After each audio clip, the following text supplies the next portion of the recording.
En fait, chaque année, nous faisons appel à un expert pour nous aider dans la compréhension des comptes de l'entreprise.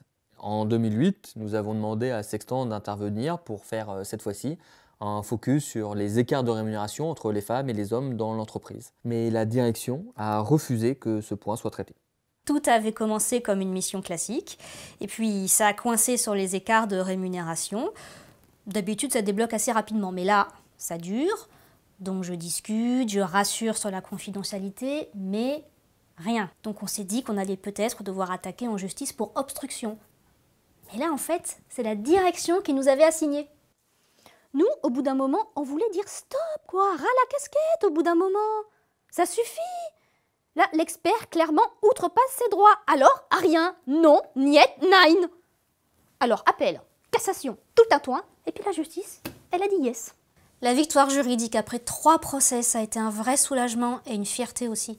D'une certaine manière, on reconnaissait enfin qu'en France, les écarts de rémunération entre les hommes et les femmes comptaient dans l'appréciation de la situation de l'entreprise. Sauf que pour nous, ça c'était que le début. Parce que pendant la bataille juridique, nous on avait négocié un accord pour limiter les écarts de rémunération, mais on a vite déchanté.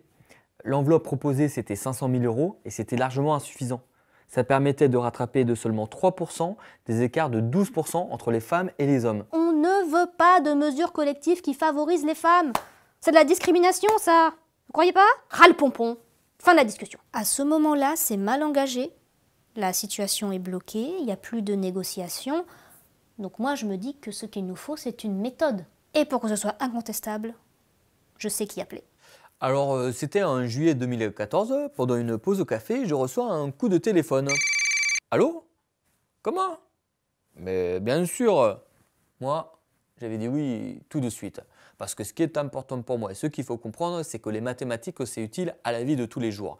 Et que là pour le problème posé, il y a une méthode qui convient bien, très utilisée dans le mode anglo-saxon et que moi je la connais bien. C'est tout simplement une méthode de régression multilinéaire. De mon côté, j'ai décidé de construire une méthode sur mesure qui soit compréhensible par tous et qui nous permette, une fois qu'on a constaté les écarts, de déterminer comment faire le rattrapage. Ils ont travaillé chacun de leur côté, mais les deux méthodes, elles donnent des résultats convergents et démontrent qu'il y a des écarts significatifs et que pour résorber ces écarts, il faut une enveloppe d'environ 6 millions d'euros. C'était incontestable. Moi, j'avais plus d'arguments pour démontrer qu'il n'y avait pas d'écart.